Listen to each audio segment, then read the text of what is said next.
Watching out for Cain Dingle has arguably been one of the most unexpected aspects of Graham Foster's return to Emmerdale. After pretending to be dead for 6 years, we're now beginning to notice how that period has shaped Graham's character.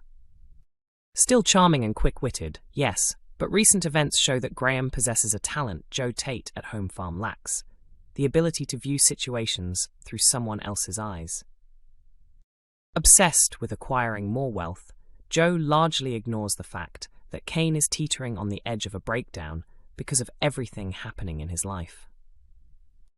Graham is aware of the turmoil Cain is enduring with Moira Dingle behind bars, as well as his ongoing struggle with prostate cancer.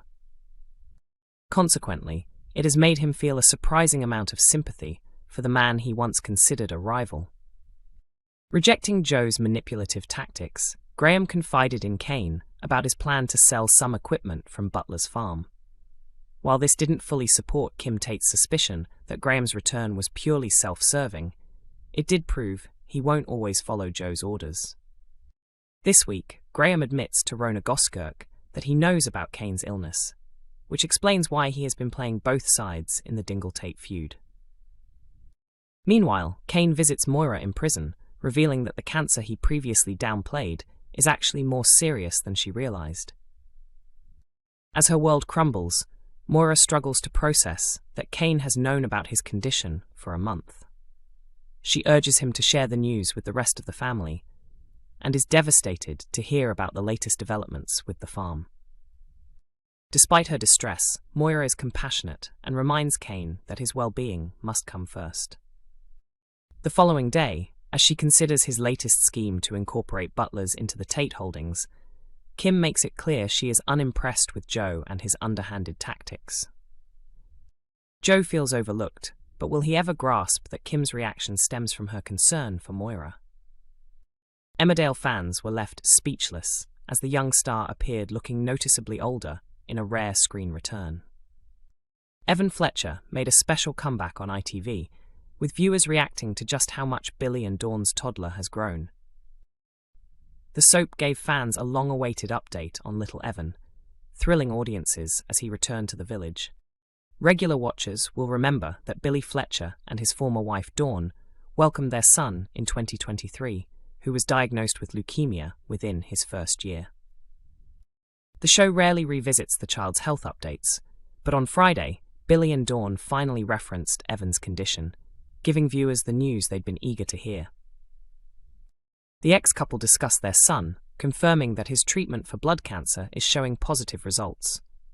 While talking about the children and their split, Billy asked Dawn, "Do we tell them that Evan's treatment is working?" Dawn responded, "Yeah, I think it's something we should share together. It's really monumental news, isn't it?" In Monday's episode, Evan returned to the village in a scene with his mother Dawn and step-grandmother Kim Tate at Home Farm. "I finally feel like I can enjoy him as a normal toddler, not a child going through leukemia," Dawn told Kim as Evan snacked on the sofa. She also revealed that her conditional divorce from Billy had been finalized, allowing her to pursue her romance with Joe Tate. Viewers were amazed as Evan, played by Malachi McKenzie, appeared as a fully grown toddler, seemingly growing up so fast. On X, one fan commented, "I didn't even know Evan could walk yet. He was just a baby last time we saw him." Another wrote, "Finally, Evan appears. Great news, though the storyline hasn't developed much." A third added, "A baby Evan sighting. He's gotten so big." One fan joked, "A rare glimpse of Evan. Next time we see him, he'll be 15. Or, "We finally get to see Evan. He's adorable," wrote a viewer on Facebook, while another remarked, "Grew up so quickly." A major, life-altering twist involving Moira and Cain in Emmerdale has been reported as very likely. The dreaded moment Cain Dingle has been fearing is set to unfold next week, as he must finally disclose the truth about his cancer to his wife Moira, who is unjustly behind bars. The couple has endured countless hardships together, yet what they are now confronting individually surpasses all of that. While Cain grapples with the reality of his prostate cancer, Moira remains imprisoned, framed by the ruthless drug and human trafficker Celia Daniels for crimes she did not commit. Cain has also concealed from Moira that due to manipulations by the troublesome trust fund heir Joe Tate, their long-held farm, into which Moira has poured her heart and soul, is facing severe financial trouble, forcing him to resort to stealing vehicles to stay afloat. She remains completely unaware of how advanced his cancer has become. Has Moira noticed anything unusual at home?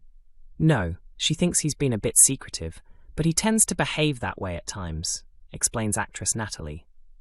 With encouragement from his granddaughter, Sarah Sugden, Cain ultimately decides he must be honest about everything. An incident involving painful urination and bleeding drives him to confide in his closest friend, Liam Kavanagh, who echoes Sarah's advice: he needs to tell Moira the full truth. Natalie highlights the intensity of Moira's reaction. He's her support, just as she is his, and everything revolves around their family. She worries, what about the boys? What will happen to us?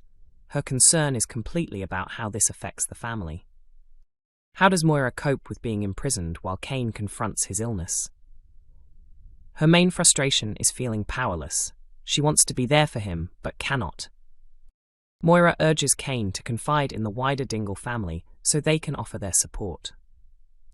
She encourages him to tell the family so he isn't carrying the burden alone, and because they need to know, especially the boys. She worries they'll be left in the dark, Natalie explains. They need to grasp what he's going through. Since she can't help him directly, she pushes him to share it. She doesn't want him to face it alone. In situations like that, having the love and support of those around you makes it easier and ensures everyone truly understands what's happening. When asked if she can imagine her character not working at Butler's, a place she has embodied for so long, Natalie admits, "That's very likely, yes. But I think family always comes first for her." Cain is starting to realize this too, which is why he tries to protect her by keeping secrets. But he also understands that she's stronger than he gives her credit for. Natalie also spoke highly of the pivotal moment when Cain finally opens up to Moira about his condition. That particular scene, where he tells me everything, lasted 12.5 minutes, and we performed it straight through without forgetting a single line. It's a beautifully crafted piece of writing by Adam Sales, who has really climbed the ranks and clearly understands these characters inside out. You can feel that authenticity in every moment. When asked about what lies ahead for Cain and Moira, and whether they might find some happiness amid the turmoil, Natalie admitted the future is full of uncertainty. There are so many twists and unexpected turns coming up, and to be honest, I don't even know all of them myself. You can never be completely sure what's going to happen next, which is part of the excitement. Every episode has the potential to surprise both the characters and the viewers, so the journey is far from over for Cain and Moira. Catch the drama as Emmerdale airs weekdays on ITV and ITVX.